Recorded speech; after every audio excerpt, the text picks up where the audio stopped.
Welcome, everybody.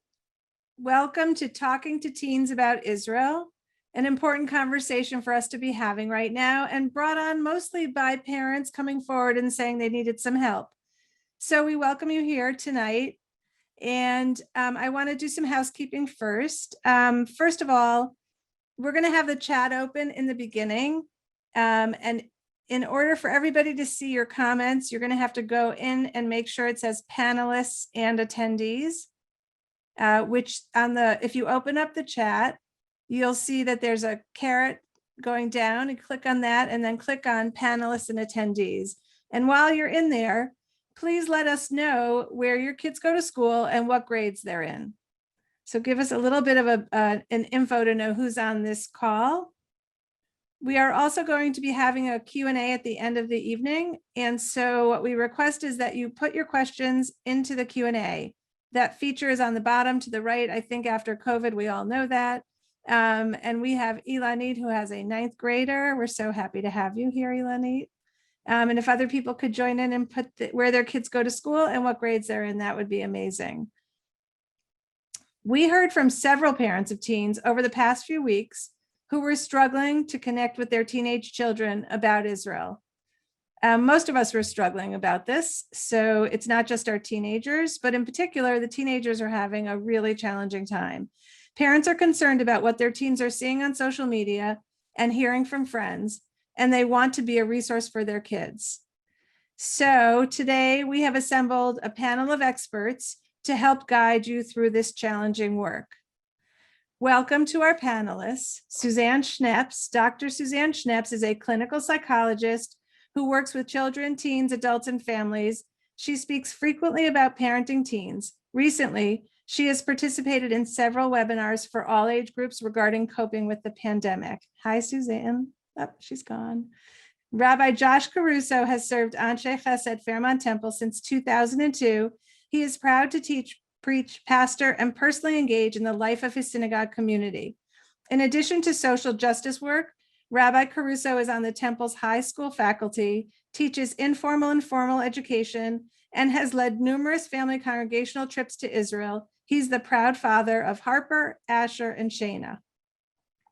Dr. Samantha Vinokor-Meinrath is the Associate Director of Adolescent Initiatives at Akiva at the Jewish Education Center. She is a recognized expert in Israel education, Gen Z, and Jewish identity development. Her doctoral research focused on unaffiliated Jewish Gen Zers and the value add that Judaism brings to their lives. Samantha is a passionate Jewish educator and lifelong learner. To all three of you, thank you so much for being here with us tonight. And what we're going to do is get a little intro from each of our panelists. So we're going to start with Rabbi Caruso, and he's going to share with what he's heard from teens over the past few weeks. Thank you, Sue, and thank you, Debbie Klein and Federation for making this program happen. Honored to be here and honored to be a supporter of Federation. At Fairmount Temple, where I serve, we had a gathering of teens, it came after really what precipitated this was one of our high school kids posted something on social media in respect to the conflict in Israel. And this particular post on social media offended both a Palestinian classmate and an Israeli at the same time. When I told a colleague about it, she said that my student must be doing something right if she offended everyone. Our time together was valuable as we talked about the vagaries of navigating social media and navigating these conversations that many people feel completely unprepared to engage with. And after our program, we debriefed. And one of the things that we really learned about this whole situation is how invested our teens are in Judaism and Israel and civil rights. And some of that, all of that feels very important to them. And the conversation was filled with emotion and filled with deep feelings. It also featured students, both high school students. We also invited college students who came with their own notions of what we might talk about as a synagogue, what our biases might be. And so that was also something that we had to figure out how to navigate. We do that as parents all the time, right? When we talk to our children about a challenging subject, we know that as we gird our loins to speak with them, we know that they have notions in their head about what we're going to say, how we're going to share it, and that we're not going to really listen to them anyway. I'm being a little cheeky here, but this is true, right? We have to figure out how to approach our teens in a way that feels open. They feel open to share. We discovered that our teens who love Israel were offended by Free Palestine posts. And we learned that our teens who have spoken out about racial injustice in America were offended by our I Stand with Israel posts. What do these words mean, and how are they received? Most profoundly, the recent conflict in Israel has exposed a sense of disbelief and sadness that the place they love, the place that they have been told to love, Eretz Yisrael, the state of Israel, the promised land, launched missiles into Gaza, killing children and civilians, even if it wasn't intended to be so. On the Shabbat following that gathering, I shared the following with my congregation. We have not only raised our children to love Israel, we have raised them to love every person made in the image of God, regardless of skin color, nationality, or religion. The pain is real, and we must reckon with the emotional collateral damage that will remain long after this ceasefire, when cooler heads prevail.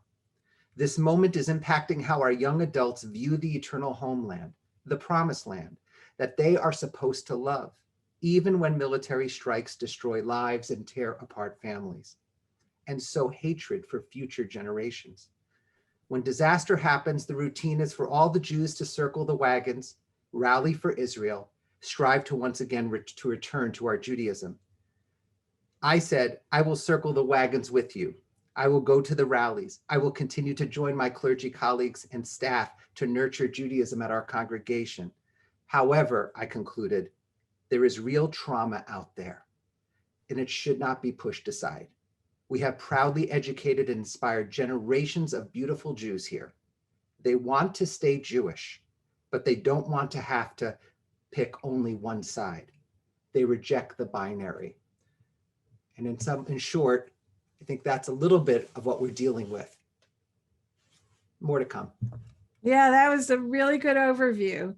So Samantha, you're going to tell us your perspective on how teens can engage with their peers on these difficult subjects, and also some of the resources that are available at JEC. Can I just say yes and to everything Rabbi Caruso You said? can. You can. Okay, so I'm starting with yes and.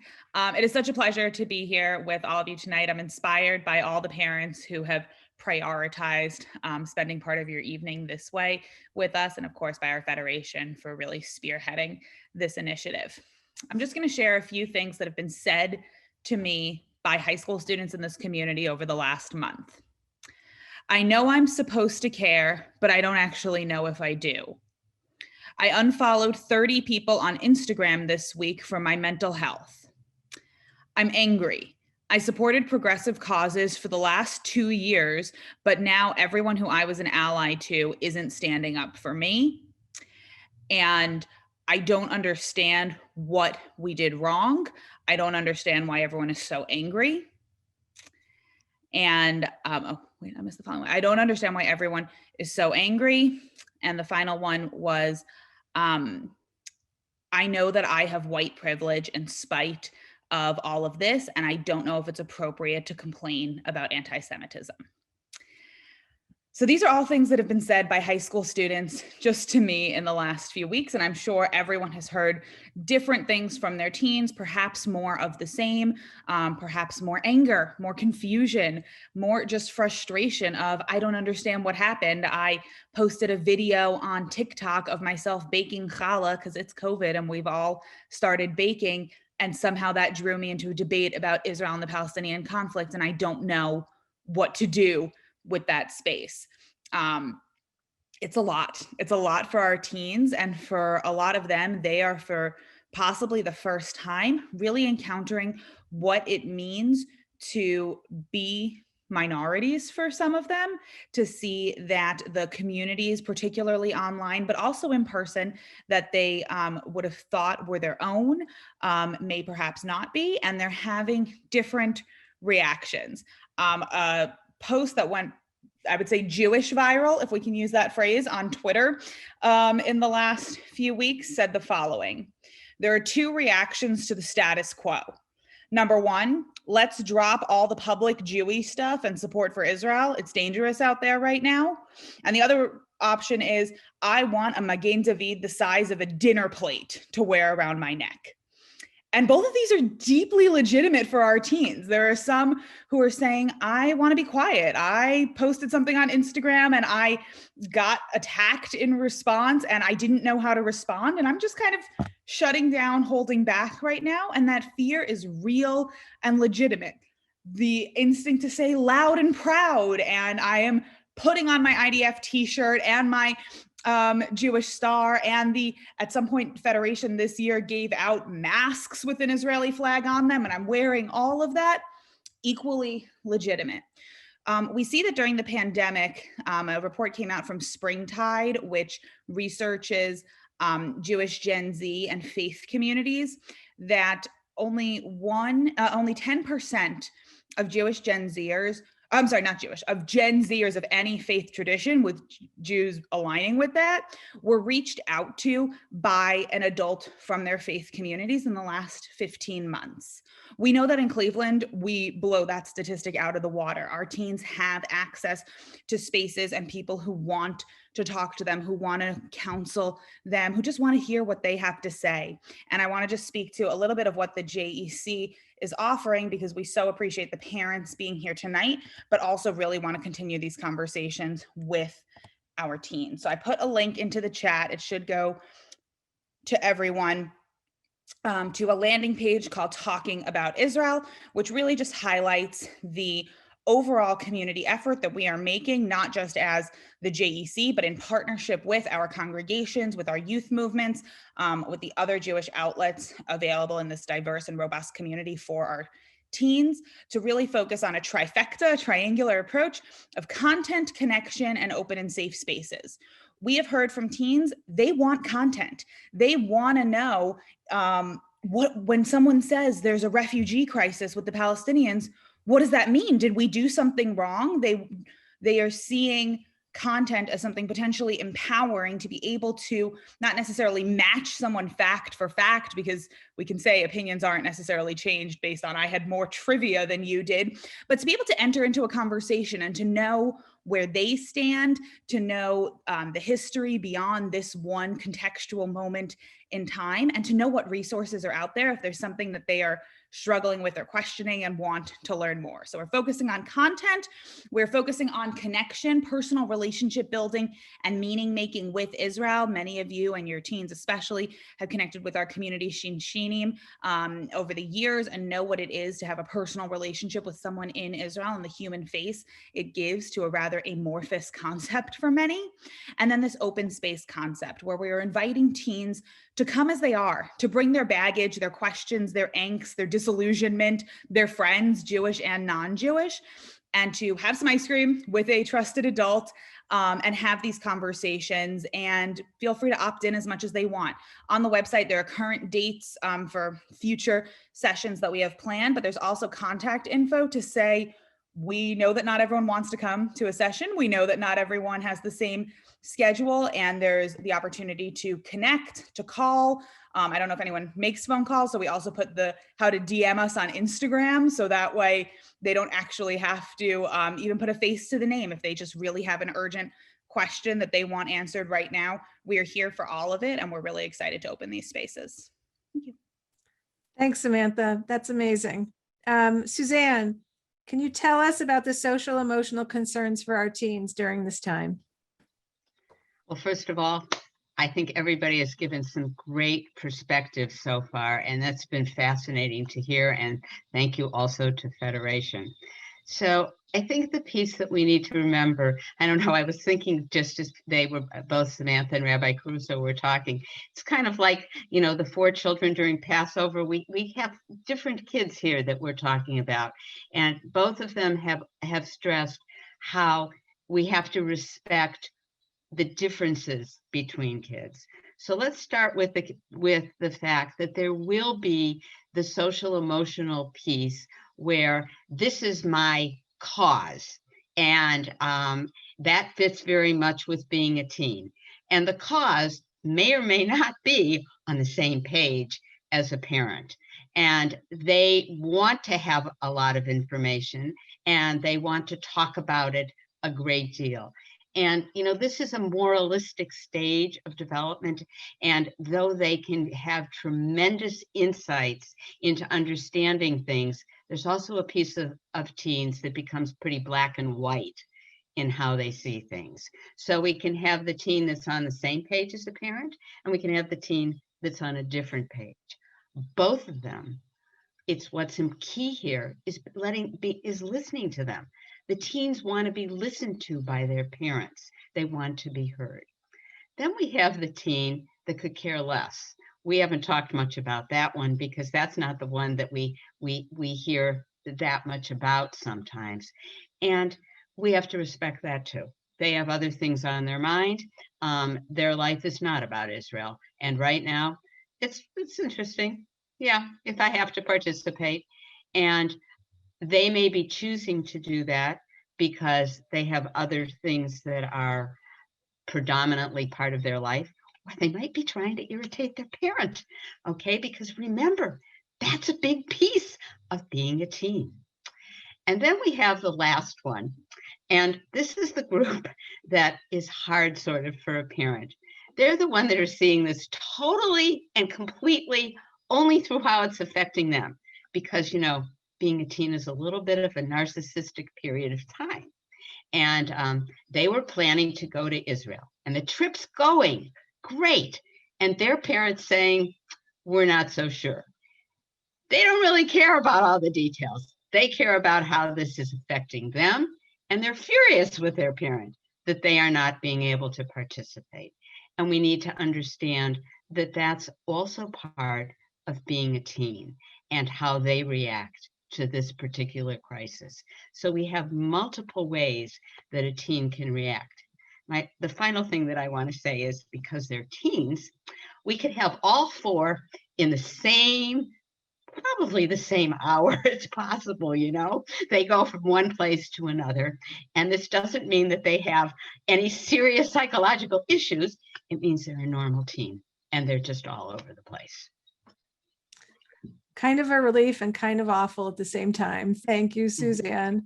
Okay, so first of all, I want to remind people, if you have questions, put them into the Q&A. We'll get to them later. And we're going to do a little panel discussion right now. Rabbi Caruso, didn't get very far. Rabbi Caruso, we're going to start with you. In your program with your teenagers, were there any surprises for you? Yes, I think that the surprises are that, and really following up on Suzanne's comments, we have different kinds of kids, so it's hard to construct a program where you're answering everybody's needs at the same time. Some of our students were just really concerned about their presence on social media and the expectations that their friends had of them to remark, to say something. If they had posted about racial injustice months before, weren't they expected to do the same? So in some ways, it was for those kids, it was less about facts and information and history. Not that they weren't interested in that, but the primary drive was emotion and was, you know, expectation as a kind of a young activist. And at the same time, there were those who really did want to know. And so how do you distill, you know, hundreds of years of history? I mean, even if you just go back to 1917, you know, Balfour Declaration, or you go back to 1947, and the UN resolution or 48. There's so many milestones and demarcation points in our history. It's hard. And then how long, it doesn't take long for, it's when you start to give the history, it starts to sound like wah, wah, wah, wah, wah, wah, wah, because you can't package it in a minute in a TikTok, in 1 minute. We could all try, and I know groups have tried. So that becomes a little bit of a challenge. So that was, to me, it was a little bit of a surprise in terms of the different needs of the different kids. And I shared this with my panelists earlier. We invited our teenagers and we invited our college students. And if we did it over again, we would have separated the two. We found that the teenagers are very much driven by emotion and feelings. That's not to dismiss their need to know and want to know, but that seemed to kind of rise up to the top, where our college students, I think we're a little bit more focused in on information. And so, if for those of you who are listening right now, who have a high schooler and a college student or a young adult, they're in different places for each kid. Thank you. Okay, Samantha, in what Rabbi Caruso just described, there is this huge kind of imbalance between the way you may feel with American politics and the way you may feel with Israeli politics. So when you had conversations with kids, were you able to help them with those things? And what, first of all, was that an experience you saw with the kids? And then how did you respond to that? Absolutely. I think so many of our teens are honestly far more altruistic than I am, that several of them said, allyship isn't a transactional relationship.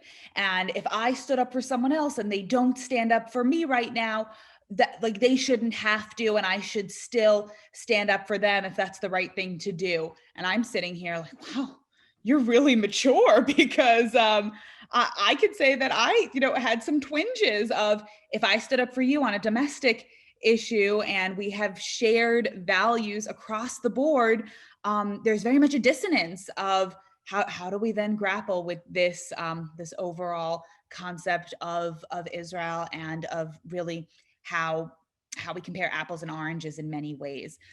For the teens, I think that their views and their mature, sophisticated, in many cases, understandings of domestic politics have informed a lot of the Israel conversations. They have spent at least, a year and a half at this point, if not longer, in many families and many institutions, really discussing equity and equality and privilege, and putting those lenses into the context of the complexity of the Israeli-Palestinian conflict without necessarily having that historical view or that approach to take a step back and say, well, why is this the way that it is? What are the factors that led to Israel having bomb shelters and the Palestinians having a weapons arsenal? What does it mean? How do we grapple with a disparity in terms of, we see casualty rates that are heartbreaking amongst the community in Gaza,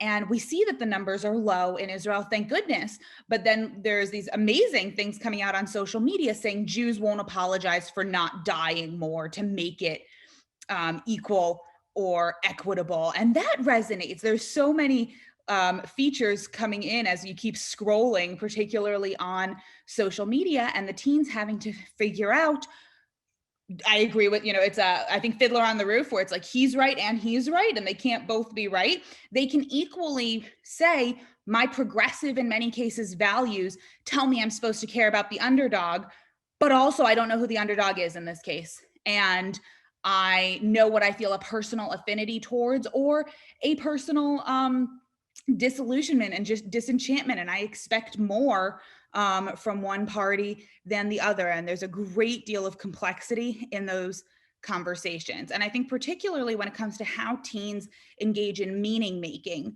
we have seen, especially again over the last 18-ish months, how social media, particularly Instagram and TikTok, have been used as activism platforms.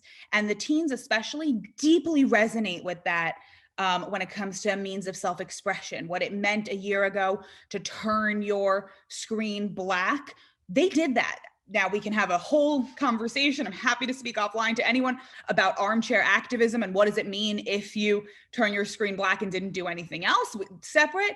But they saw people turn their screens black and they didn't turn their screens blue last week. Or there's a TikTok trend. There are several TikTok trends that started with Jewish Gen Zers in ways for them trying to engage in meaning making with their own faith tradition and their own heritage that then became quickly anti-Semitic.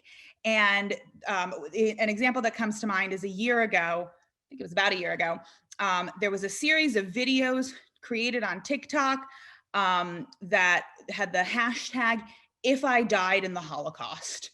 For those who are unfamiliar, you're welcome to search it. There is a lot of commentary on it, but it's these videos done with a certain filter, sharing stories of Holocaust through the lens of a teenager. And it started with third and fourth generation survivors. It started with Jewish kids wanting to use the platforms that make sense to them to make meaning out of how do I relate to this this cultural inheritance of mine. And very quickly, these became anti-Semitic videos at worst, inappropriate at best, as this hashtag was co-opted. And we've had a lot of conversations about, well, what do I do with that? This is mine. I want to take talk about my identity, talk about my heritage. Is it giving in, or is it saying what is a better way or a more meaningful way to engage with all of these complexities? Okay, Suzanne, this question is, it has a second part that we're going to address later. So just for now, let's assume that you're in alignment with your kid, or that you're just concerned about your kid and your own emotional response to the whole story is not weighing in here. How do we help our kids? Like, this is really complicated stuff right now. As parents, what can we do to help them? First of all, we can give them the platform to talk with us, and we can listen to what it is that is bothering them. Where are they experiencing their own angst? What are the difficulties for them? Where on social media are they feeling a challenge? Well, they, almost done with school, but if they actually had in-person school, which most of them did at this point, where was the angst there? There are, what were the conversations that posed difficulty? They don't always want us to fix it. They don't want us to always have the answer. But we can ask them, how did they do it? What are they thinking? You have to wait to be asked the question, well, I don't know what to do. If they say they don't know what to do, then you can impart your great wisdom. But you want first to see, where are they coming from? Do they want some help? Now, we just learned that there's some fabulous resources. Many of them with, sending a text, which I sometimes think is a good way to communicate with our teens. It's how they're used to communicating. It's okay that it's not always blah, blah, blah. You can send them a text and say, I was on this webinar. I learned about this great resource. Look it up. You might learn something, and a way to handle what it is that is stressful for you. What we want to do is encourage them to have conversation. If we're not the right person as a parent, I think the next part is, who would you feel comfortable with? Would you feel comfortable talking to your rabbi? They'd love to talk to you. They'd love to hear what you say, and they'd love to help you sort it out. Who are the teachers that you have? Who at the JECC? Connect them with somebody else. It doesn't have to be you, the parent. They might prefer to share this with somebody else, and I would encourage them to do so. I love the outsourcing. Works really well. Okay, so we're going to move into social media. First of all, social media does not allow for nuance. We all know that. And that's really hard for our teenagers. You've all kind of mentioned some of this is really amplified by having these platforms today. So let's start with Samantha. You've talked about the social media struggles you're hearing, particularly in Israel. But you made a comment when we met before that I thought, like, it's just such a poignant thing to say, which is, how do you show up Jewish on social media? So what do you, it's your sentence, I'm quoting you. No. So I think when it comes to social media, our teens use these platforms to really tell their own stories and to showcase their lives. And for many of them, happily, Judaism is a key part of that. We know that across the board, we know this from research, we know this from anecdotal evidence, they are proud of being Jewish. They love being Jewish. This is a positive thing for them. Yes, again, we're having a heavy conversation about anti-Semitism, about Israel, about some of the perhaps more burdensome aspects, but on the whole, this is something good. So I want to just make sure that we're also noting that there's a great deal of Jewish joy. And social media has platforms that allow for that. Our teens are able to connect and to see a Jewish world beyond necessarily the one that is readily available at their door. They're able to connect with Jewish content creators and Jewish influencers. They're able, in the less positive areas, to at least see that they're part of a community. There's several different accounts that are solely dedicated to Jewish teens writing in to report things, whether it's to report incidents, unfortunately, of anti-Semitism. There's a whole account dedicated to that where the creators, you can private message them, it's completely anonymous, and they will tag your middle school or high school. So you don't have to be the one to necessarily call it out if you as a teen aren't comfortable going to bat in that way. Again, we have communal resources that are here on the ground in Cleveland, whether it's the CRC, the ADL, the Federation as a whole, to advocate for our teens if they encounter structural problems or systemic problems within their schools. But there are these accounts made by teens. There's a high school student in Boston and a high school student in LA who have this account, and they tag schools and they call them out for what happens in a classroom, what happens in a hallway. There are accounts that we've highlighted in different Federation contexts, and especially at the JEC this year, focusing on consent in Jewish spaces. And again, community building initiatives where teens can know I'm not alone in my struggles and my questions and my complexities. And then there's the fun parts. There are, trends of Jewish dances, the same way that we have TikTok dances about pretty much anything and everything else. There are amazing content pieces putting these things to, whether it's Jewish music, Jewish themes, holidays. There's a whole new TikTok from, the Israeli government is changing right now, but there's been a TikTok created by the Israeli ministry of several different ministries actually have their own TikToks. And there are spaces to be excited about being Jewish, to share their stories, to find other people, especially for Jews who perhaps do not feel like they're part of the mainstream. There's a content creator outside of Columbus, so not in our area, but close enough, who is a college student who identifies as both Jewish and part of the Roma people, the Romani people. And she created an Instagram called Romanian Jewish, and has, when I spoke to her about it, wanting to understand what it meant to have this intersectional Jewish experience, she said, I created a community. People come out of the woodwork, people who have questions for me, people who have things in common with me. Our teens are able to connect with one another, and they're able to especially maintain Jewish relationships beyond Cleveland. Many of our teens remain connected in particular to the former Shinshinim, the ones who go back to Israel, who had an amazing year here, and several of our teens have had the chance to build personal, meaningful relationships with. And that's how they're in touch. They're in touch on Instagram. And I think especially as the situation in Israel unfolded, they were able to see my friend, the person who was, in my BBYO chapter, who was in my religious school program, who was a madrich with me, is in the army, is in a bomb shelter, is, living his life. All of these as equally legitimate options, sometimes for the same person, put a human face to what it means to show up Israeli as well as overall Jewishly. So I really encourage, I think we're all Zoom fatigued. Hello, everyone on Zoom. But when it comes to social media, there is a thing as too much is too much, but also to say, you know what, our teens are there anyway. We're not keeping them off of it. The lure of the scroll is intense.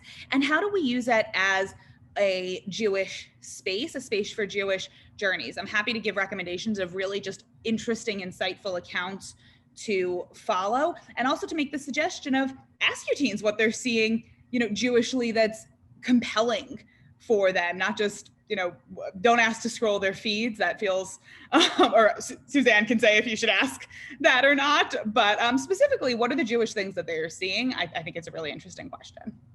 All right, we'll come back to you for some examples. Suzanne, the stories are varied in the same way you describe different kids. When we talk about social media, some of it's happening where you're in a large group and someone puts out hate. So what would you suggest parents do in that situation? And then the other situation is it's a friend. Like these are happening between close friendships. And how do you help your kid navigate both those different situations? Okay, well, I think they're vastly different. Okay, it's vastly different. Let's start with the easier one. When it's hate that's put out there and you don't know who it is. Okay, first of all, that taps being scared, because like, who is this? Where'd they come up with this opinion? Why do they think this way? What's their life? And of course, these teens are so sensitive at this point to the fact that maybe it means that they had some horrible, terrible experience, and they're expressing hate, but maybe it comes from a place that's really concerning. So then they don't know also how to respond. I personally, which some of you panelists may disagree with me on this, in terms of a teen taking on unknown hate, I'm concerned. They don't know what they're doing. They don't know who they're responding to. So to me, it's giving a contained response and not inciting more drama, because the drama becomes problematic and then they become overwhelmed. And then as a parent, you're dealing with a kid who is just beside themselves because they've gotten themselves into quite a circle.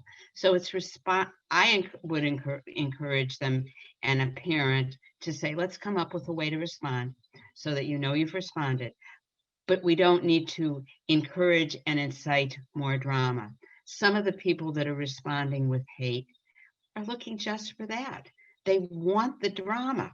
They want this to become a whole big experience that they can hear you say things that are concerning. So how can we respond so you feel comfortable, but not invite more drama? That's easier than the person that you care about. That's the one that really hurts.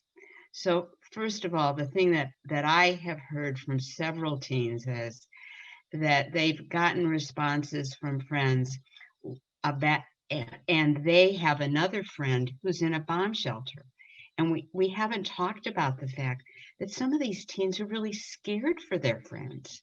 So then they get some hate, but they're really feeling pain and they're suffering with their friend, and they're worried that they're going to be safe. They're worried they're going to be okay, that nothing's going to happen to them, that they're not going to be a casualty. And then over here's the hate. I think this is the time where, personally, I would like to see them, this is very challenging, by the way, what I'm suggesting, yes, that they pick up their phone and they say, I really need to talk to you. That's giving a personal response. It's where I would encourage as a parent that you help them facilitate a conversation that use the famous I statements. So we're not attacking the other person, we're just saying how I feel. And it doesn't lead to more drama over a friend where you're beside yourself that they thought that. So I encourage at that point that we don't respond with the social media, but pick up the phone and try to have some kind of conversation. And I think it's a good idea sometimes to role play, with somebody else, how you're going to say it, what you're going to say. And then, of course, within 12 seconds, that role play is going in a totally different direction. But it gives you a comfortable way to begin. And I think that that's something as a parent that you can help your child to try to do. Thanks. Okay, Rabbi Caruso, I'm going to take one of the questions here. and give this to you. How do we make sure that our teens understand that nothing justifies anti-Semitism, like the Hitler was right, dirty Jew, those kind of things, or them being targeted? That Israel can be a complicated topic for discussion, but differences of opinion about Israeli policies or the war with Hamas still do not justify it. Right. We get to this question of proportionality, and getting back to 200 people in Gaza die, and we don't, nobody wants the equivalent of that in Israel, and yet people are seeing numbers and they're judging it that way. There is no justification for rockets coming at Israel for provocations that the state of Israel, did at Al-Aqsa and Sheikh Jarrah, and we could talk about the inside baseball of all those issues, but no, you can't justify the fact that rockets are coming into Israel from Hamas because of these provocations. It is not a quid pro quo. And so I think part of it is truly about having honest conversations with your kids about how you feel. I mean, Dr. Vinokor-Meinrath had shared with us that our kids really do love Israel. I think in part they love Israel because they know you love Israel as a parent. They know that's important to you. And they may not be able to sort of articulate why it's important, but either you went on a congregational trip or as a family, or you've talked about Israel when you were a kid, or you're encouraging them to go to Birthright. They know it's important to many, many Jewish parents. And so they feel it's important too. Maybe that next step is to really talk about why this place is important to you, and maybe what saddens you about this situation. Maybe they're making assumptions about how you may feel if you posted on social media and they saw that you posted, "I stand with Israel," or they know that you went to the Federation rally, and maybe they're making assumptions about how you feel about Israel. And in that very same household, you have really never discussed that you could hold these truths at the same time, that you stand with Israel, but you also stand with innocent civilians who are being killed. So, part of that, I think, is just really being comfortable to talk with your children. I joked about it with the panelists earlier that sometimes parents come to me and say, "Rabbi, my kid wants to talk to you about God. I don't know what to say. And so can we make an appointment for my kid to talk to you about God?" And I always say, of course, but it's really important that they hear what you think about God. Even if you don't think about God, tell them that, because it's okay to show that vulnerability. Maybe share with them, what has it bothered you that contemporaries of you, 30, 40, 50-year-old contemporaries, are posting things on social media that bother you? That could be really powerful to share that with them. To actually take a screenshot of a post that bothers you, or a screenshot of a headline, and then have a discussion at Shabbat or whatever it may be, and say, "You know what, what do you think about this? Is this provocative? How does this make you feel?" So opening up those conversations. I don't know if I'm answering this question, but you can definitely talk about proportionality, right? Not everything is equal. Not everybody gets equal treatment, and not every situation is equal. And it doesn't mean that there isn't complete disaster and upset about what's happening.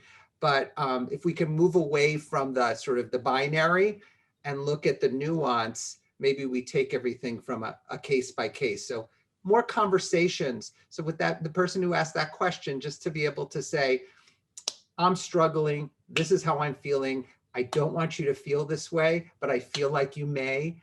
And I want to tell you what's on my mind."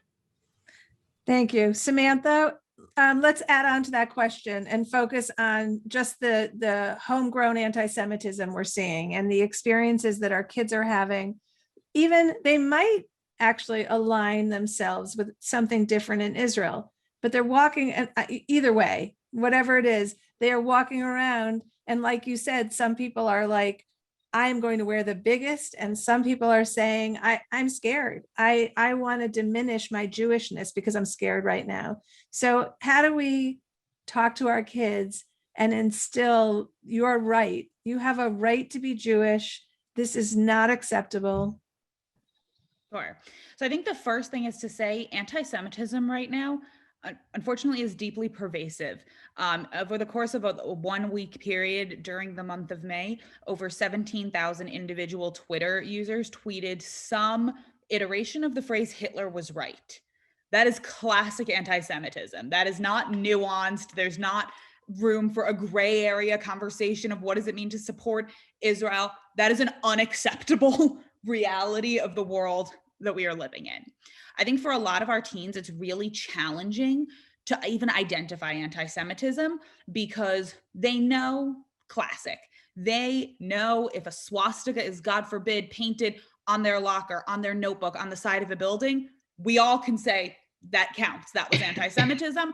And we have channels that we go through to say, how do we deal with this? How do we get our community to show up for us? And how do we as a Jewish community respond? But when it comes to a comment that was made that was awkward, a comment that possibly if it had been made by a fellow Jew would not have been awkward, but because it was made by someone else was, what's the line? And how do they, and especially at this developmental stage where fitting in is critical. And I don't say that as a like diminishing thing. Right. I think any of us can remember adolescence. Fitting in is critical. So many of us can say, oh my gosh, maybe I would have rather just like let an anti-Semitic microaggression, as it's called, kind of pass by than call something out in my friend group. What I'm talking about in this case is everything from, and these are all examples that I have heard, so this is not just me saying this, after a sports practice when you're in the locker room saying, oh, remember, we don't give Jews the soap when they go to the showers. Again, depending on the context, is that an inappropriate laughter, awkward moment? Is that anti-Semitism? My answer is, of course, that is anti-Semitism. But when it comes to a teen wondering, how do I react? Do I make this a bigger deal by telling the coach, by telling my parent, or like, you said something cool? When a teen has pennies thrown at them, that we can say it is anti-Semitism. Will they name and identify it as such is a deeply different question. I think that this is a space for our intersectional world to really come full circle and to have the conversation of what would you say to any other minority group? None of us would ever I hope none of us would ever gaslight by telling a Black person that if they perceive something as racist, well, is it? Have you thought about it as like maybe something just funny? No, if someone from a minority group, if a Black person, a person of color says that was racist to me, we as a community of allies, that counts as racism. If an LGBTQ individual, this is Pride Month, says that was a homophobic remark, that was your lived experience. That was a homophobic remark. And I think to say to our teens, the same way that you would never question your Black friend if they told you, hey, man, that was racist, you should not question yourself, and you should not be questioned. If something made you uncomfortable as a Jew, that is a legitimate feeling. And perhaps it's not again, legal situation. It's not necessarily something that a school board is going to take action against. In many cases it is. We have incredibly supportive administrators and community leaders, but it's legitimate if you think that it is. And that's where everything we've been talking about in terms of parents, in terms of trusted adults outside of potentially the parent-child relationship come into play. And we're here to process all of that. And I think legitimizing feelings in this instance is the first step that we can really take to making ourselves these safe spaces. Great. Suzanne, do you have anything to add to that? Like, for example, should parents be encouraging their kids to report these things or to take action? What do parents do here? Okay, well, I really want to emphasize what I think was such an important thing that Samantha said, which is a feeling isn't right or wrong.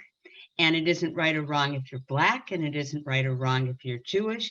And it's really key to giving that message to our teens, and for them to understand that that's the message that they can utilize when they're talking with people. I mean, that's just so poignant and important. Okay, what should we do to encourage our teens when this happens? This is not a clear-cut answer. Okay, that's the problem. Every situation is totally and completely different. First of all, we're going to have the times when it felt really awful, and we need to just be able to share that experience with a parent, with another friend, and we don't need to make go out and do a major let's talk to the superintendent of the school. I think we need to, there are going to be those instances. What are those instances? They're a small piece that didn't get a lot of posting, that touched you personally, that it felt like, I don't know, I'm making one up, okay?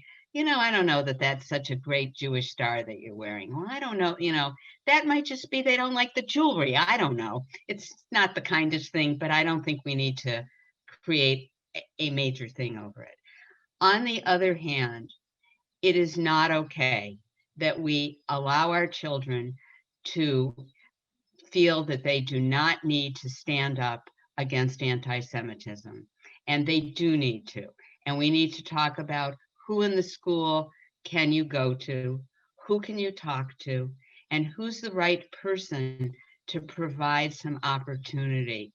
Every situation has different people that are the correct person. Now, we started this conversation a little bit with social media. So then the question becomes, how do you respond on social media? And again, that goes back to, do you know them or don't you know them? And how do you contain it? And why are you talking to such and such? And why are you seeing this, anyway? I think the other piece is, Samantha, I'm giving you, more work here. But I think that parents can encourage their children to talk to people like at school, and to say, we have resources in the Jewish community that could help you with this, and to be able to look at it. Because I think that what we're going to need to see is more programs within some of the teens' more secular environments to start to deal with some of these issues. Thanks for this segue into this question, which is, what are the best resources for teens to learn about the history of Israel and the history of the Arab-Israeli conflict? Who's going to take it? You first, please. My guess is we may share some of the, first of all, the Jewish Education Center of Cleveland is great. And Samantha, you have so much to offer right here. I would just say for adults, there are some great, wonderful resources right off the bat. And I think the Times of Israel is actually a fairly good centrist news organization. If you just want to kind of follow things, it's fairly center. Haaretz is more to the left. Jerusalem Post is a little bit more to the right. But just in terms of news sources, each of those platforms have podcasts. So if like time is, it's hard to kind of catch up on all of your Israel stuff and reading. I mean, that's just in terms of Israel politics. Those are some areas that you can find. There's also great educational resources from a group called Unpacked videos. They're fairly short and concise videos. So if you just put in Google Unpacked Education, Unpacked videos, they have great videos about the history of Israel, the conflict, and anti-Semitism. Once again, yes, and I literally was just putting into the chat, this is the YouTube channel for Unpacked. They recently rebranded, and I wanted to give a shout out to them as well. I think it totally depends on, for you as an individual and a family, what your preferred platform is. In terms of podcasting, I'm putting another one into the chat right now also. It's called The Promised Podcast. It's 3 American Olim who, so Americans who made Aliyah and moved to Israel, commentating mostly from a left-wing perspective on not only the Israeli-Palestinian conflict, but also really nuanced, intra-Israel conversations. When we talk about Israel, so much of what we're discussing, especially right now, is external, the Israeli-Palestinian conflict, but they get very deep into internal issues of domestic politics, of religion and state, of the army, and just gives a lot of color and nuance on the ground. I want to give a shout out to our local Cleveland program, I See Next.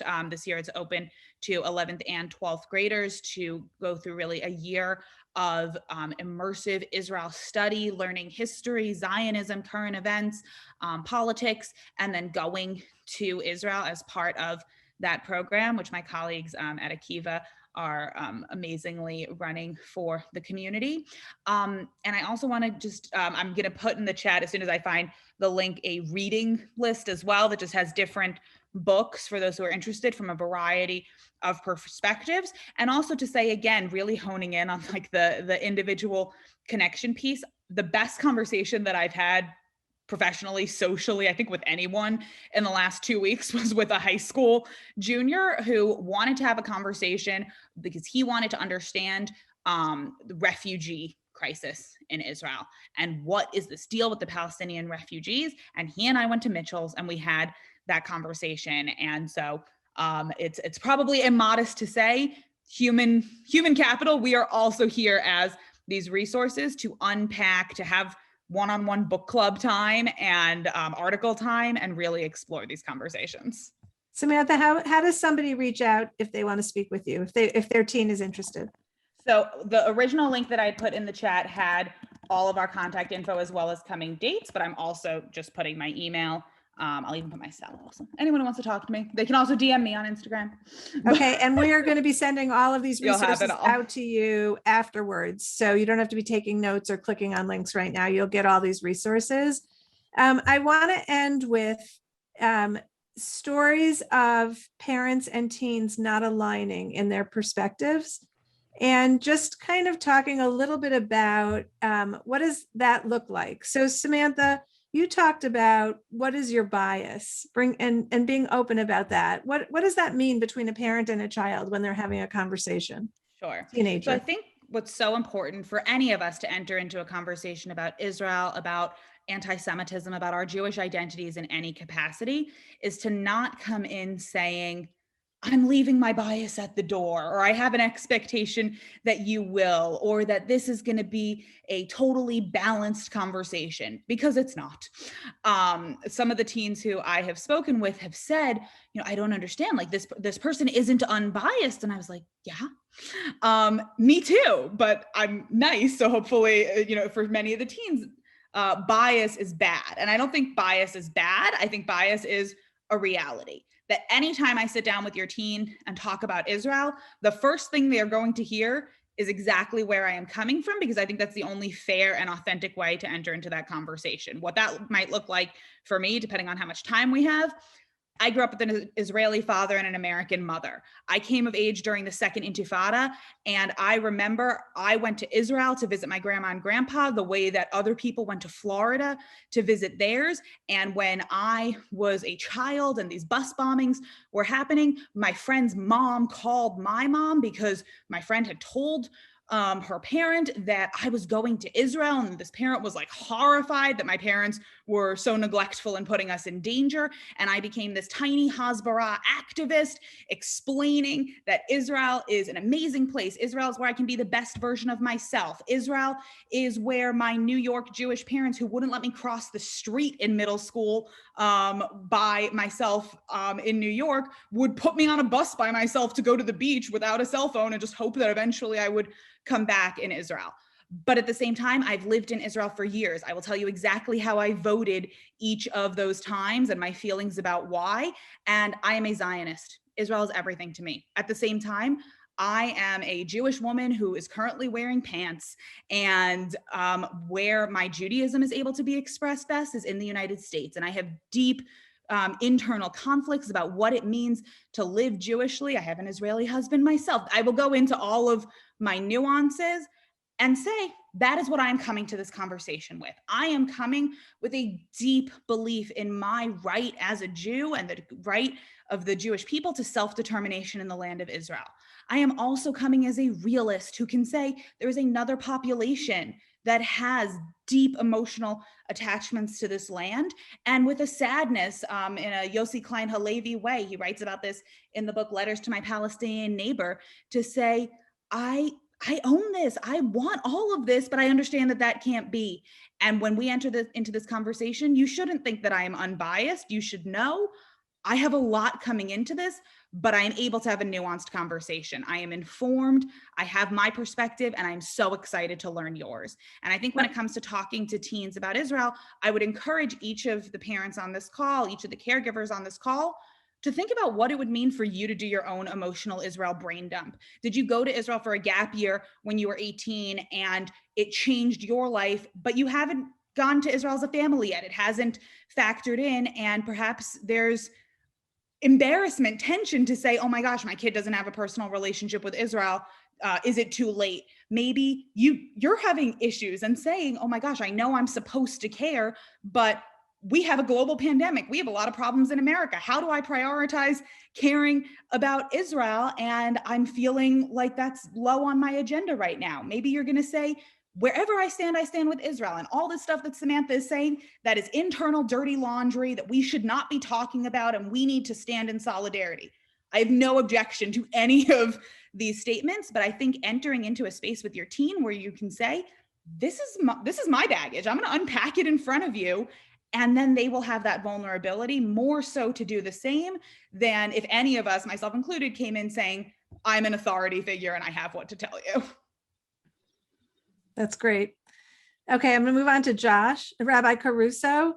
And if you could tell us, you and I talked about this a little bit, and I think it's an important thing to think about for parents and teens, that there's feelings of loss on both sides of that argument. Yeah, thank you, Sue. When we're, I would double down, by the way, on Sam's comments about biases. Just bring them, dump them. But at the same time, recognize that maybe your kids are not where you're at. And so, one of the things that I realized, I sent my kids, my two oldest kids, to gap year programs in Israel. We wanted them to feel really invested in this place that my wife and I lived there for 2 years. We felt connected. We still feel connected. It's very important. We have family there. And they feel a connection, but not in the same way we do. And actually, they're asking questions. And in some ways, it's not like, they don't lead with their heart with Israel, like I may in the same way. They love Israel, but they don't lead in the same way. I feel like my wife and I were indoctrinated in a good way. We love it. We live there. We see the need. The pioneers that came, the aliyot that happened, the reason why it happened, the pogroms that occurred in Eastern Europe, all of this precipitated a move to Israel. And so there's lots of rationale for this happening. We are legally a state of Israel that was, legally approved by the United Nations. So this is all, we didn't steal that land without a legal mandate from the world community. So, all of that we know, but as much as I could explain that to my children, in some ways, they're still asking these questions about the governmental policies, and it's hard for them to separate. So one of the things I think is about, there's almost a sense of mourning that my kids do not have the same relationship with Israel that I do, and that I can't make that assumption that they do. And so I kind of bring my own biases to Israel, about Israel, and I can share that with my kids. But I also have to recognize that even if they go on a birthright trip, or, even if I took them on a congregational trip and I talk about Israel, we celebrate Yom Ha'atzmaut, they went to a Jewish day school, that doesn't guarantee they're going to feel the same way. So part of that maybe is a loss on a parent side, that our kids are not experiencing the same feelings for Israel that we do. On the kid side, it's also maybe they're seeing that we're obtuse, that we're not really seeing what they're seeing. We're not seeing the civil rights issue in the Middle East as they understand it to be. And that maybe they see us as defending more than we should. So, there are really struggles with that. And then there are just parents, frankly, who are mourning the fact that their kids are living in a world that still harbors anti-Semitism. And I have parents who have said, my child is afraid to wear his Jewish star. this is real. This is real. Anti-Semitism is real. It's happening. And so there's a mourning amongst our parents that they really feel like they have been there through their whole lives, been able to show proudly, visibly who they are as Jews. And they're sending their children to college and recognizing that their children are not feeling as safe, or they're not feeling as safe for their children as they once did. And that's real too. So I think there's a little bit of I think we should allow ourselves that chance to sort of, mourn a little bit that it's different, and then recognize that they may be in a different place, and that's okay. And then how to sort of understand where they are and really acknowledge that. So Rabbi Caruso's own story is probably more moderate than many houses in terms of the tension between parents and teens over this issue. So I end with Suzanne, who, when we spoke about this, she said, when you're fighting with your kids, think about what's your higher value. Yes, that's exactly what I said. Because here, I think what you have to watch in fighting about this issue, and the fact that it can become polarized, is that my educated guess is that, I'm going to say everyone, and you never should say that. We all learned that when we wrote those essays in high school. But I think everyone values the relationship and having a relationship with their children even more than the position that they have on the Middle East, on Israel, etc., etc.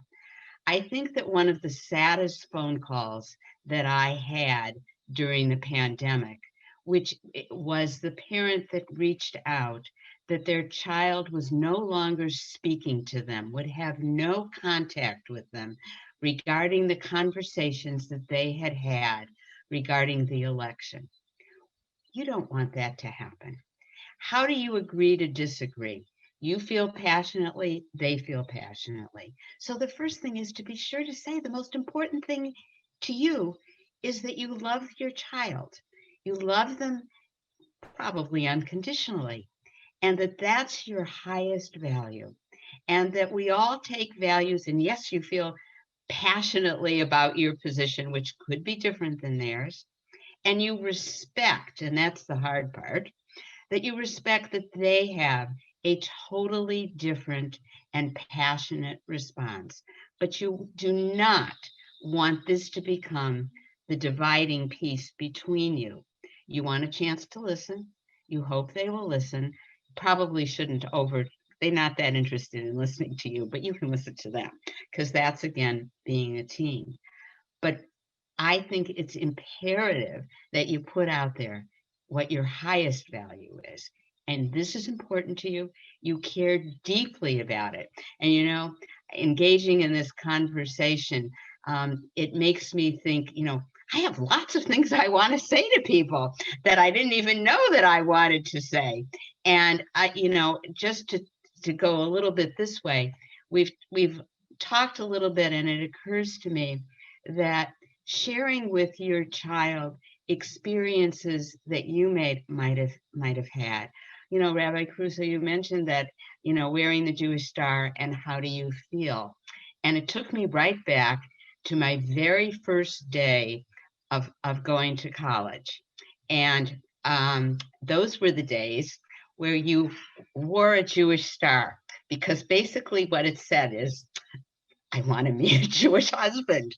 Let's be real. That was what it was about. And I have a converted single, and I go in, and I have very pretty Jewish stuff. It's quite lovely. My mother found quite a lovely one. And my roommate sees the star and comes up to me, bends down my hair, and says, "Where are your horns?" And we should be able to share these experiences and what it was like. And I think that's another important part of having these conversations. But again, the most important part is maintain the relationship with your child. You can have different opinions. Dr. Suzanne Schneps, thank you so much. Dr. Rabbi Josh Caruso, thank you so much. Dr. Samantha Vinokor-Meinrath, thank you so much. This was really a tremendous amount of information. I hope people who were here tonight, first, I want to thank you all for being here. And second of all, I hope you got what you came for. And if you're still looking for more, there's a lot of information for you to do some research with your kids. And at the very least, reach out to Dr. Samantha Vinokor-Meinrath. Sorry, it's a mouthful. Okay, so everybody, thank you so much. Thank you, Federation. Good night.